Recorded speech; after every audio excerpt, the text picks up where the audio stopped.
You weren't Catholic, were you? Yeah, I You was grew up Catholic. You Yeah, ever but have a I priest go dodged for the it? priests. Yeah. I never had a priest really go for it, but I remember one time I was in confession, and it was right when we were all starting to whack off. So the priest, he like asked. I was in the middle of confession, and he was like, "Do you spill seed?" He said, "Do you spill seed?" And I thought it was like a biblical reference, like some type of proverb where, like, you know. So I was like, "Yes." Oh, Jesus Christ. I thought it was like a saying for sinning. Right. Like, I don't know, some story where the guy dropped seeds. And then I started to slowly realize that he was asking me about coming. Oh, my God. He wasn't, I don't know. That's a weird job. Being a priest asking fucking 8th graders if they're whacking off. It's not appropriate. And it's also the problem with Also, any the answer is job yes. where you have to be celibate. Yeah. Any job where you have to be celibate. Like, who's Yeah. going to sign up for that? Here's the thing. It's not like they get better seats in heaven. No. Like, why are you doing that? Like, you're doing that because you're called to that duty? A good priest, that is cool. I do think that is cool. A good priest is cool, but the idea that they should be celibate, you're going to eliminate a lot of people that don't want that job. The dudes that are like, fuck it, I'll just be a priest. Like, if you're like thinking about what job you want to have, and you're like, I'll just fucking just be a priest. Well, some people do that because they're raised Catholic, and they're like, look, if I do it, I'm 100% guaranteed in. You know, all you have to do is like you gotta go to school. You don't have to go to school. You're in there. Yeah. You're a priest now. You gotta go to seminary for fucking 7 years. And people treat you well if you're a priest. Yeah. It's a respected part of the community. It's funny how much they're kind of, oh, dude, my friend Matt, you met Matt McCusker. Yeah. We were laughing so hard about, like, a priest, you got a fucking pretty easy job. You're set up, you live next to the church, you go do this. But then every once in a while, you got to get hit with a dude at confession that's just like, I sucked my friend's dick at golf. You're like, what? Like, dude's hitting you with confessions. And then you look out and see him in church. Like, while you're performing mass, you look out, there's a guy, like, you see, you're like, oh, that's a guy who blows his friends. You know? You know the whole congregation's secrets. That was a thing that they invented purely so that they could, like, spy on people. They not blackmail. They wanted to know who was doing what. And if you could give people an out that allows you to go to heaven, but you have to tell. You got to tell yourself. Us, yeah.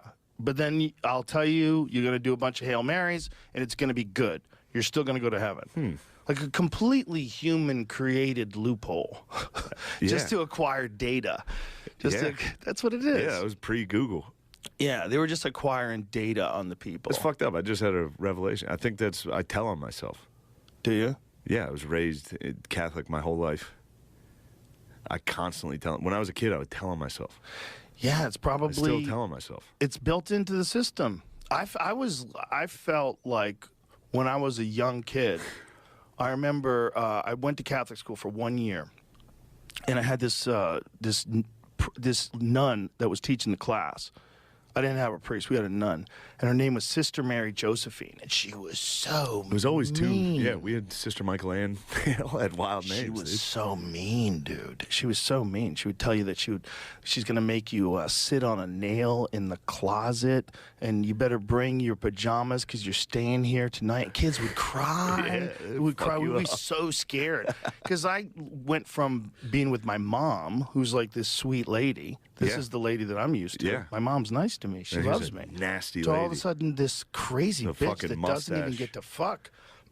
You're dressed in this weird costume, and she was so mean. And what it did to me at an early age was like, oh, okay, that's bullshit. Because, like, you know, you have to see things and you like that are so stunningly obvious that this had nothing to do with God. This is like a mean person who's just torturing kids. And since I hadn't been around that, it was very unusual for me. And I was like, oh, this is all horseshit. And then I think there was a period after that where I was fucking kind of really weirded out. Because then I was thinking, well, if this is bullshit, does this mean that, like, nobody knows? Nobody knows? Yeah. Do you remember that for the first time you realized that nobody knows what happens when you die? I can tell you exactly when it was. It was 6th grade. Really? Maybe 5th. We were exactly, and then I get it wrong. We were at my friend's. We had like built a fort at my friend's house. We were all back there, and we were like, I don't know if God's real. And everyone at the same time was like, yeah, dude, I know. We're not allowed to talk about it.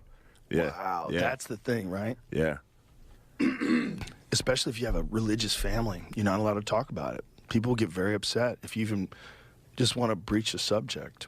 I think, I mean, I was, if I told my dad, I mean, hearing a fifth grader say, I don't know if God's real, that would fuck you up.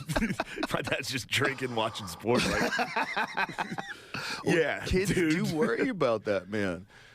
You know, when I was younger, I used to really think that religion is just a panacea for the masses, and it's not necessary, and it's really outdated, and, you know, you should know better than to believe that. But as I've gotten older, I realized that it acts as like a scaffolding for behavior. Yeah, of course.